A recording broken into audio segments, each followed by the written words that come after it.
And welcome to the Super Terb Podcast. I'm your host, Michael Turbot, aka Super Terb, aka Coach Terb. And I'm back with your next podcast here where we talk real estate, business, sports, and beer in the Triangle. We're actually episode 73. And actually, I have a great friend, preferred lender sitting next to me. And if you don't realize this, Michael, I've already said his name before I really formally introduce you. You get, of course, Facebook, Land, LinkedIn, and they can all see you. You're the first repeat guest on the Super Terb Podcast. You came on in 21 just to talk about you, your business, how you've come to be, and of course, help the amount of people you have in the real estate and the financing world. And of course, since we've met, a lot of things have changed. And I just thank you for coming on. And I just, can't believe it's June in a couple days. And we want to talk about the current market here. For many people that are listening again, my name is Michael Turbot. I'm in the Triangle, or what we like to call Raleigh, Durham area in North Carolina. Been doing real estate now 18 years. I'm sitting next to Michael Martin, who's been doing mortgages for over 20 years. And I trust him with all of my clients. So I'm just excited and honored for you to be here. When we come back, we're going to take a short break. When we come back on the other side, we're going to talk about the market and get your ideas and some opinions on some things. Okay? Sounds great. All right. Let's do it. And welcome back to the Super Terb Podcast. I'm your host, Michael Turbot, your local real estate expert with the Turbot Group, a.k.a. Super Terb, a.k.a. Coach Terb. And I have Michael Martin with the Martin Mortgage Group and Fairway Mortgage. Oh, dropped my pen. Sitting next to me. You don't mind grabbing me in that pen. It's always live here in the studio. And Michael, just tell everybody out there listening, get your name and where you're from and what you do. Sure. Well, first of all, thank you so much for having me. Excited to be here in my office for a change too. So yeah, we're on location. That's right. Terb Travels. That's right. On location. I love it. Over at the Martin Mortgage Group. So I grew up in Alexandria, Virginia. My folks moved down to Sunset Beach, North Carolina when I was 16. And then I moved to Raleigh back in 2002. And that's when I got in the mortgage business. So been doing this a little over 20 years and love what I do. There's times that are always, of course, really like the last time I came on your podcast in 2021, it was absolutely insane in the mortgage business and the real estate business because people were trying to buy everything they could find. Of course, interest rates were right at the time. We're in the mid to low threes, maybe even in the twos in some cases, depending on the type of loan you were looking for. As you said, times have changed, and here we are, right now, right in the mid 2024, right?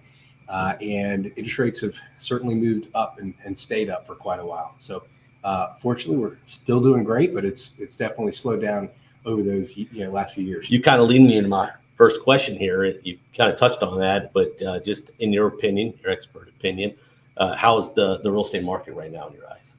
It's the word I keep hearing overall from a lot of different sources is weird. It's not bad. It's not great either, but it's definitely weird and different. So with the higher interest rate environment, right, we're seeing now more and more people. In fact, just over the last, we monitor the number of referrals that we get on a daily, weekly, monthly basis, right? And so we've noticed January was strong, February got a little bit weaker, March got a little bit weaker, yet our overall contracts are actually stronger. So it actually has me a little concerned for a month or two down the road when lead flow has calmed down. But contracts, we've locked 14 contracts our clients in so far this month. Oh, that's great. And so that's the biggest month we've had yet this year. We've got probably 2 or 3 more to lock this week, hopefully before the end of the week. But we hit our goal of 14. So happy with that part of it. But it always makes me concerned when lead flow starts coming, unless we just have great conversion, right? That's causes a little challenge for down the road. But overall, as far as your question, how is the Raleigh real estate market or the Triangle? I think people are continuing to move forward. I read an article yesterday in the Triangle Business Journal that talked about how Apple is now starting to put some plans in motion with their, very large. Actually, it's hard to believe 3 years ago is when they came out and announced that they were going to build this East Coast hub. And they've really not done anything over through the last 3 years. But I read yesterday that that's now starting to get in motion. And those are obviously great high-paying jobs. I am seeing more jobs actually come into the market in looking at different reports. That just always makes our housing market stronger, right? We have more and more people. We, of course, as you're well aware, we do have an inventory problem. We have had for a while. Inventory, though, I look at those numbers on a weekly basis, and they've gone up. Both homes pending and home sales have gone up almost every single week for the last 3 months. So that's actually good and strong in numbers. Yeah, I mean, as I tell all of our buyers that we consult before they even start the process, explaining to them the inventory, the fact we're around 6 weeks of inventory in Wake County, still very little supply. I mean, that's the entire county. So if they're looking at a specific area, again, there's not many to choose from. I think really where the educational piece comes in is for sellers, because for many sellers that either, I'm just helping clients actually that, we helped buy 5 years ago. They're looking to sell now, and it's just creating the right expectation, understanding buying power, pricing your homes correctly, and also reminding myself of the patience that I have to have, because it may take a little longer to find that right buyer for that home. And I find it going back to kind of being an old school agent, which I've done this for a long time, actually reaching out to a buyer agent, trying to create that conversation. What can we do to get a deal worked out? Where so many of us over the last, I guess a couple of years going back is just you post it up, you priced right, had a show ready, and then you set a deadline. Yeah. So, we're still seeing some of that. We're helping people multiple offers every day. If anything, almost all homes are in multiple offers that we work with. I say all, but every deal is different. Interesting. I've got a client right now that just came to us. They were to make an offer on the property. Unfortunately, they hadn't been pre-approved yet, so we're jumping and trying to jump really quickly to make that happen. House has been on the market 55 days, but there's 2 other offers now. Right It's now. saying so many more circling, or let me know if you get something. Then it's amazing how many people want to get off the sideline. So you're talking interest rates right now, and I know it's a fluid situation, but what, for people that are listening to this, or maybe they just don't quite understand how the rates are dictated, because I think from right now, they're probably in the low 7s. They've been floating around 7s. It seems like for the last month or two, dipping maybe under 7 temporarily, going back up. But what are the rates are doing now, and what is causing the rates either to stay at the position they are? Are they going to maybe go up, or are they going to go down, and what dictates that? Yeah, people ask me, of course, probably the number one question I get, right, is, Michael, what's happening with interest rates and what's going to happen in the near future? And my answer is pretty much always, I know for sure they're going to go up or they're going to go down. One of the two. They're not going to stay the same. One of those. My career on that. However, right now, this week, in fact, on Friday, we've got the PCE big inflation numbers. What the Fed really looks at. What we need is inflation to continue to slow down and come lower. The most recent report we got a couple weeks ago was just barely under the expectations, but that helped the markets get a little bit where we saw interest rates drop a little bit. And then we've had some not so great news over the last few days, and even a week or so ago, regarding just more strength in the economy. And it's weird to be in a place, right, where we're actually like needing and wanting the economy to do poorly, so that so that we actually have lower interest rates, so that we can have more people who can afford homes again, and that'll help values and homes continue to rise. At the end of the day, right now, rates are roughly in that mid-7s range without points. I also read another article last week, I think it was by the MBA, Mortgage Bankers Association, where they talked about more people are paying more points than ever, or at least in many years. And we generally quote loans without points, but people sometimes just need to get that rate that they're looking for. And in order to get that rate, when markets move up, they're having to pay a little bit more out of pocket at closing to do that. Every situation is different, so we encourage and help folks understand what that looks like and why you should or shouldn't pay for points. We don't make any more money when people pay points. People think maybe we do, but it has nothing to do with that. It's where we're selling a loan to get a lower rate. I don't know if that answers your question about. No, it does. I mean, I think a lot of people, and then people, I think, are just obviously the rate dictates what their payments are going to be. But what would you say? This is a question I had for you. Is what's the biggest misconception you run into during your consultations? Maybe somebody that's coming into the loan, or maybe whether it's their first time or 10th time. Yeah, by the time I do my consultation, they're already a little bit more informed, because the folks on my team, either Ann or Nicole, have gone through and given an idea. But probably the biggest struggle that we see a lot of people, got a lead today. Guy calls me, somebody was off the listing. He wants to make it, he likes this particular house. He's not going to get qualified. I go through just some motions. We didn't even get to the point of qualifying, because after I just asked him a few questions, realized where his income was actually more than what his payment was, or less than what his payment was going to be with the house he was looking for. So to answer your question, I think there's still a big shock and fear of oh my gosh, that's what the payment's going to be for this price range, Mm-hmm. right? Some people go online. A lot of people do, right? They're already online playing around with calculators, but they're not getting real answers. They may not be including taxes or insurance or mortgage insurance, right? They may be, a lot of calculators sometimes will default to rates that aren't even real either, so they don't realize they have to go in and change that to today's rates. Right. It may say 5% in there, but rates today are 7.5%. Yeah. Another probably way to answer your questions, I had a client call me last week, and he said, your rate is too high for this situation. And I said, well, why is it too high? And he goes, well, I just went to this builder and they were going to give me a rate of 5%. I'm like, yeah, but that is only on that property in that neighborhood, right? Because the builder's buying that rate down to get this inventory off his chest, which is interesting. Some builders are still having a little bit of inventory challenges where they are doing these buy downs to get rid of some properties. But that's probably another misconception. If I was going to think of another one, there are still people out there that really believe you have to have 20% down, right? That's probably number one. And so I think, by the time you're able to save the difference between either 3 or 5% down to the time you get to 20% down, you could have already had 20% appreciation growth in the house that you purchased with a lower down payment.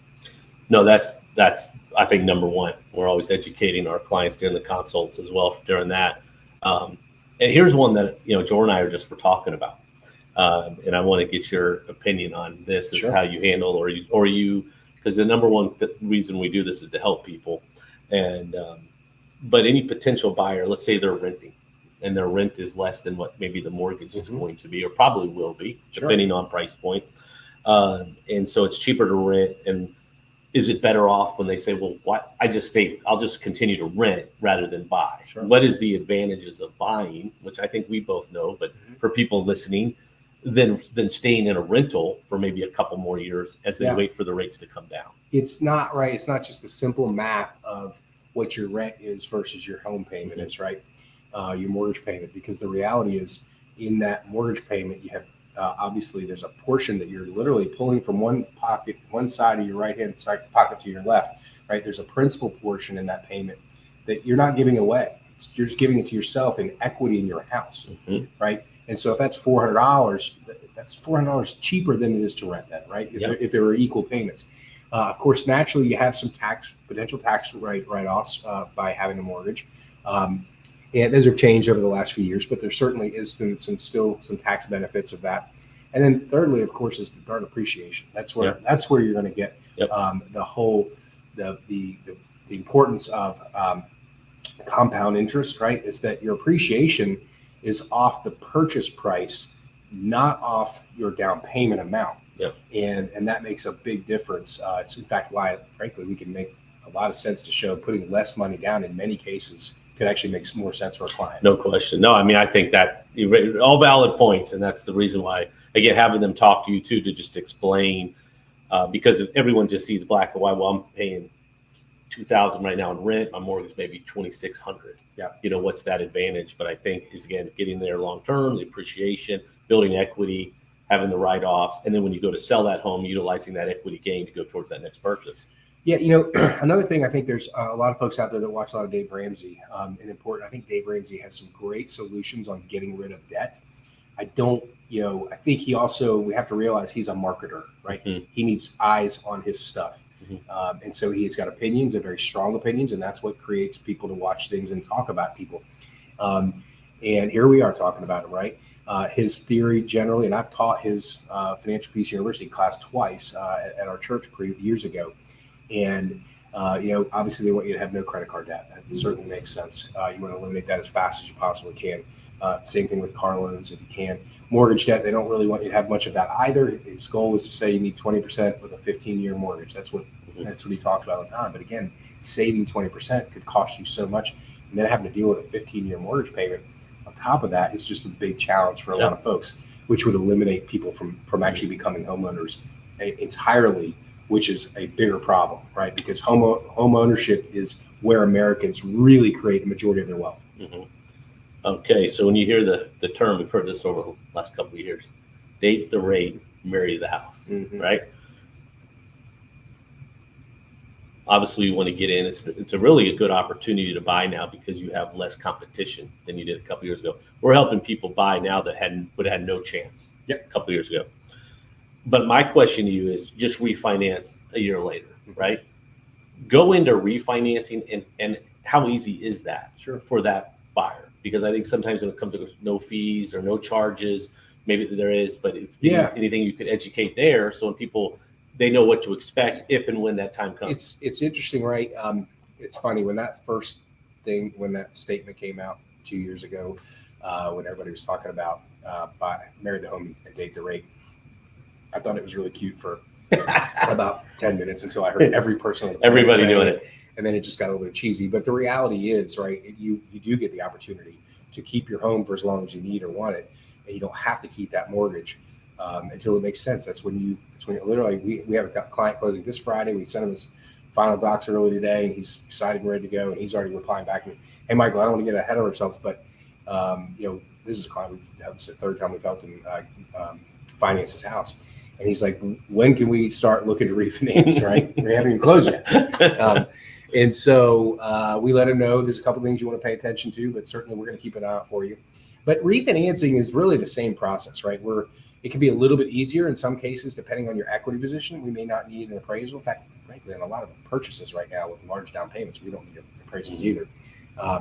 But a refinance, in many cases, you may not, especially if you're refinancing an FHA loan or a VA loan. Both of them have streamlined processes for refinancing that can totally eliminate the need for an appraisal. Conventional, depending on your equity, again, may need one. There are real costs involved with refinancing. Now, you all hear there's a local guy that advertises on some of the radio stations about these no closing cost mortgages. I continue to hear him advertise about it today. And I laugh.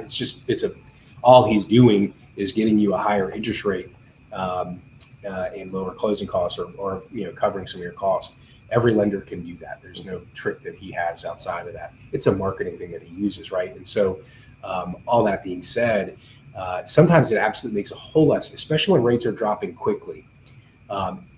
It makes more sense for the lender to cover your closing costs and maybe still give you a little bit higher rate at that point, because then you can refinance for free, right? In essence. Now, there's other things to think about. You're going to be turning in many cases, you're taking a 30-year loan. You've been in the house for a year or two, and you may go into a 30-year loan again. So you can also look at trying to get that loan switched to a 25-year or to a 15-year once you go to refinance and rates drop, so that you can actually eliminate the debt a little bit faster. But it's really important really you have to understand what your goals are. If cash flow is really important, then you don't want to go to a 15-year. If cash flow is not a problem and you're just trying to eliminate as much of the interest as possible, then that can make more sense. Closing costs are generally a couple $1,000s. As Fairway, what we're doing is eliminating our. We have basically it's a commitment underwriting fee, and we eliminate that for the folks that we're refinancing that we just did loans for in the higher interest rate. So we're covering it. That's our only charge that we have, and so we're waiving that charge for our refinance clients. Your appraisers, if you're going to have an appraisal, you're still going to have to pay the appraiser. You're having a closing attorney, they're still now. They generally, most attorneys will charge a few $100s less for a refi, a little bit less work for them. But there's other real costs that have to happen. But refinancing is certainly not a difficult process. It's usually a little bit smoother and easier. The important thing to understand about a refinance, though, is the appraisal is going to mean a lot in many cases, especially if you bought your home with 5% down. If there wasn't a lot of appreciation in the next 9 months when you go to purchase, when you throw on those closing costs, most people are like, oh, this may not even make sense for me. I got to wait till I get a little more equity or have some cash to come up with to get this thing ready. So those are all things you have to think about when refinancing. It makes sense. And plus, I know you guys will be looking out for everybody. Say, hey, this may be the time. Yeah. Leads me into the next question here is when are rates going to come down, or when do you expect them, or what do you think is on the horizon? Man, I think anybody that tells you they know the answer to that question is just playing a guessing game, because I've stopped saying anything. There's two things that we know that have to happen. Rates actually should be lower than they are right now when you look at history. But that's another whole challenge here, why that spread's so different. But there's two things that have to happen to get lower interest rates. One is lower inflation. Got to have that come down further. And then the other is, of course, jobs, right? Overall jobs. We need the job number to, we have so low unemployment right now. And not that we want people without jobs, but that if we have strong employment, that's also another inflation, problem, because people are making more money. They're spending money. Weird thing is right now, and our debt, I just read another report this morning, overall credit card debt, household debt just hit a new, 3 point something trillion. I could be wrong on that number, but it's just some huge number, which includes credit cards. It includes auto loans, student loans, right? And then of course mortgages, all that stuff is included in there, but we just hit a new all-time high. There's still an absurd amount of equity in people's homes across the country, right? But going back to refinances, one of the other companies that's been advertising on the radio recently, talks about you could be debt-free by coming getting this equity line. Well, that's not debt-free, right? You're not getting rid of your debt by you're just getting more of it. Moving it from one place to the next. Yeah. And so you got to be careful of that statement. I don't even know how they get away from a legal standpoint. Yeah. That. You're like, here, it's like both ours, but not really. That's right. Yeah, it's the same about. But to answer your question, I think within the next year or two, we should be back into the 6s or 5s. Do you think we ever see the 4s? Or do you think that was a product? You think it could go down that low? We could easily see the 4s at some point in the future. There's no reason why we can't. Will we ever be in the mid to low 2s? Who knows? Probably not. Yeah. I wouldn't count on it, right? Yeah. Anybody that's waiting to buy a house for them to be in the 4s is crazy. That's why is there a benefit in waiting for the rates to go down to purchase? Yeah. Because you and everybody else is going to buy a house. Not only that, but the price is going to continue to go up. That's right. Because home values are still continually going up. Even over the last couple of years, we're getting back to our normal ranges of appreciation, anywhere from 4 to 6%. Maybe it varies on location. Yeah. But prior to COVID, we averaged around 6% a year from about 2014 to the doorstep of 2020, which is about normal. Yep. It's nice appreciation. Then of course 21 and 22, it just 21 and 22. Yeah, early 22 exploded. Yeah. I mean, in 21 we had 28% appreciation, in that time. And I think what we're starting to see now is you're starting to see a lot of people that bought in the last 5 years, 6 years, especially if it was their first home, and they're almost, I don't want to say trapped, because they're probably sitting on a very good interest rate, but they're either they're busting at the seams. They want an extra home. They want to have children, or they want to have a yard, and they're just waiting. Okay, what's going to be the time when we do this? Really, anybody that purchased from 2018 to 2020 right now, right? Most of the people in 18, 19 probably refinanced in 20 or 21, right? But there's a lot of those buyers that you're at the time where they're ready to buy another house, right?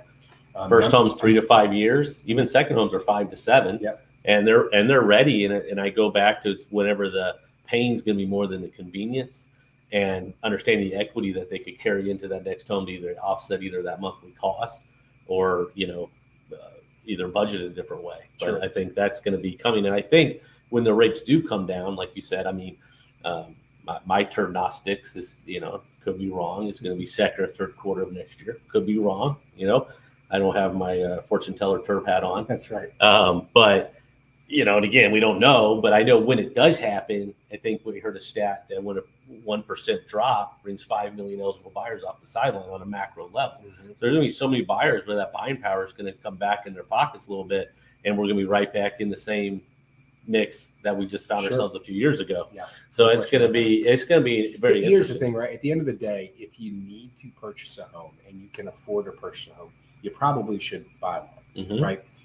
If it doesn't work for your budget, then obviously it doesn't make sense, right? If you have to pull roommates together, that's actually something I've heard recently, that more people are purchasing homes with friends, not just like girlfriend, boyfriend, with friends, because maybe this is happening in larger cities where it's more, or I should say even less affordable than our Raleigh area, right? Because just like they were doing in renting, like you're pooling in people to get in these places, to share places, so it's much cheaper, in San Francisco, New York, that kind of thing. And I've heard that more and more, I haven't seen it yet, but more and more people are looking to buy houses with friends just for primary residence, so they can gain that equity. Well, what we've seen the last few years is multi-generational homes, in-law suites or a basement with a kitchen where whether the kids are coming back or parents are moving in together as well. So we're seeing a lot of that. And in regards to the last half of this year, I know we're on the doorstep of June. It's hard to believe. Yeah. Do you expect kind of what we're in now for the remainder of the year, or what do you see happening? It's weird. It's hard to get your own bias out of what you think is going to happen, right? Because I think, and frankly, I love for interest rates to move down slowly and that bring in more buyers, which eventually, as there's more buyers, then eventually you're going to have more sellers that are ready to make theirs. So we'll see some more of that coming through. I just don't know at this point. I think we could have a tough summer this year. Not horrible, but I think it could be a little bit slower during the summer compared to a normal summer, whenever normal is anymore. But I think as we head towards the end of the year, then I think we'll start to pick up a little bit. I think by then inflation numbers should be coming in line. But again, who knows really? Gotcha. Question that we had too, and then we'll wrap up, is so many buyers look at the rate, and they don't understand what that means per se, and maybe things that aren't always what it seems to be. So the question that we had is, outside of favorable loan conditions such as a rate, what should buyers look out for when considering, not necessarily look out for, but look for when considering the lender to work with? Yeah, that's a really good question. Those are questions I ask my clients, right? When I'm first meeting them. You could get a loan from a lot of different places. You could get a loan from a lot of different places. In order for us to determine whether we're a good fit for you and you're a good fit for us, tell me what's most important to you about working with a lender. And ultimately, right, what we're looking for is a client that's looking for the experience that we offer. We may not be, we're generally for sure not going to be the cheapest mortgage company in the planet, right? There are a few companies I'll refer clients to. If that's what's most important to you, let's just send you there. You may not close on time. As far as getting somebody to call you back or getting a pre-approval letter quickly to you, that may not happen either. But these companies are known for the cheapest rates. We are certainly known for competitive rates. And I think what's really important, I think for most buyers, especially first-time home buyers, and there's different categories here. For first-time home buyers, you really want, more than likely, you want someone that's going to give you the real story, right? Help you understand what you're about to go through. Because the way I explain to my clients is there's a whole lot to learn and cover that you don't want to learn about these problems as they're occurring. You want to understand them before you get to that. Like, what happens if there is a low appraisal, right? What happens?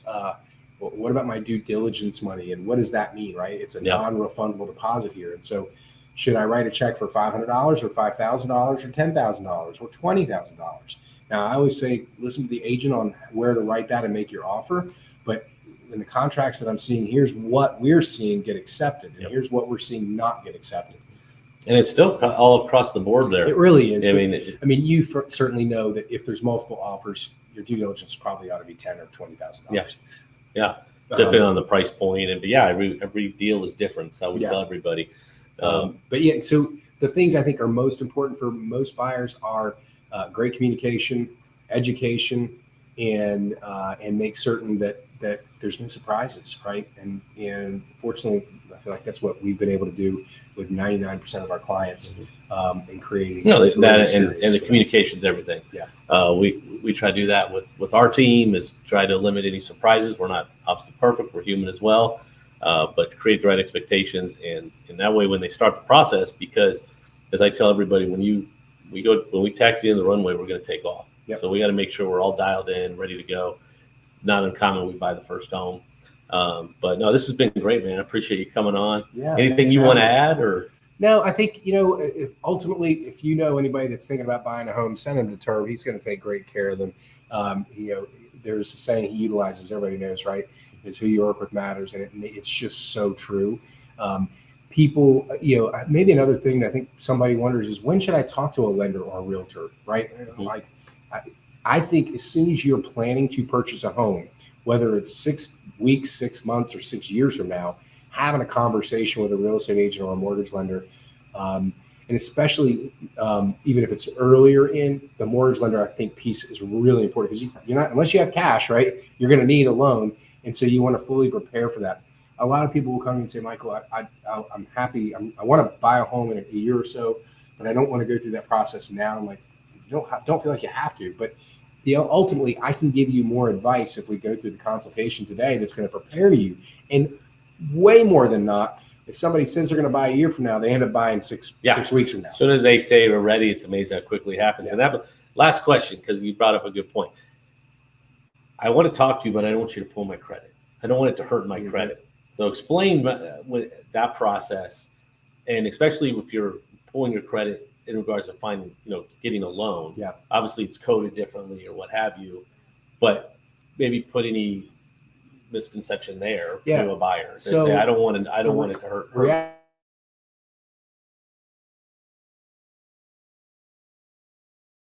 Reality is most lenders.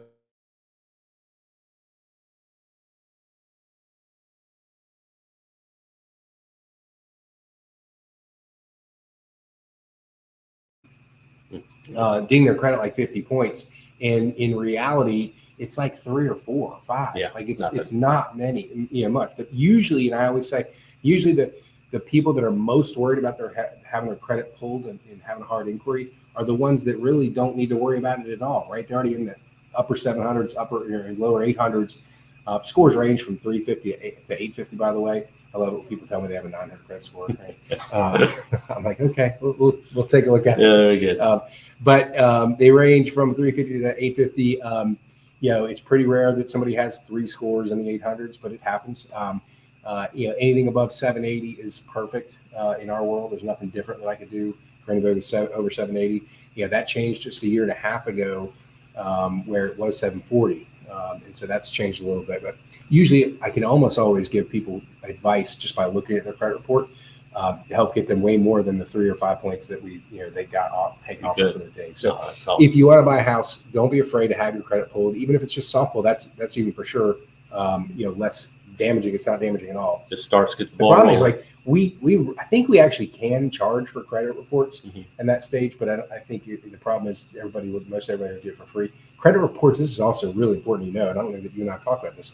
Credit reports have gotten extremely expensive.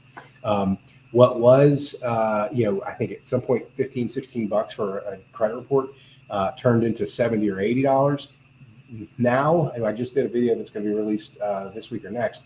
They're $210 for a joint credit report. Now, when you look at the big scheme of things, buying a $500,000 house, what's $210, right?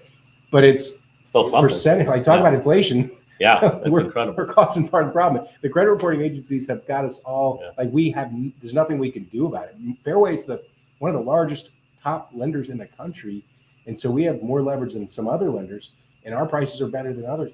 But still, that's crazy. $200 for a credit report. No, we generally do not charge that, just so you know, until closing. If you close with us, we charge it. In general, we don't charge that side of that. But that's why we'll do soft. Their soft pulls are cheaper too. So did you hear? Shifting gears, did you hear Waddell left the Canes? I did not. Yeah, I did actually. Yeah, he's now the Columbus Blue Jackets. Oh yeah, GM and president and all that. So yeah, it's going to be an interesting time. We got Rod, so I think we're excited to keep him. We have him, and then I was listening to Adam Gold, I think, this morning. 99.9. Yeah, I think Jarvie, they need to put all their money onto him. Yeah. He's only 22, Slavin. Yeah. And I'd like them to bring back like Pesci or Martin. I don't think they're going to be able to keep Gensel. Yeah. He's 30, and he's probably going to get $8 or $9 million a year. Yeah, man, he's just been such an addition to our team this year. So I hate to we should still be playing, but go Panthers. Yeah. Florida Panthers. Yes. So we're good. Well, man, I appreciate anybody else out listening. Michael Marr, not only are we great friends, but he's probably one of the best, if not the best lender in town. If you're thinking about buying or refinancing, this guy next to me is the guy. We refer all our clients to him, knowing that he not only going to take great care of a man, we know we're going to get to the closing table. Yep. And you're always communicating not only with us but the clients. And if we do come up to a little speed bump or maybe a little bit of hurdle, I know it's all good. Yep. So anyway, man, well, I appreciate it. Like I said, first repeat guest on the Super Terb Podcast. If anybody out there wants to come on the Super Terb Podcast, please reach out to me, email me. I started this podcast 3 years ago, interviewing local business owners, entrepreneurs, just an opportunity to have people tell their story, obviously bring on great friends, tell about what they do in the financing world, other agents, other coaches. So please reach out to me.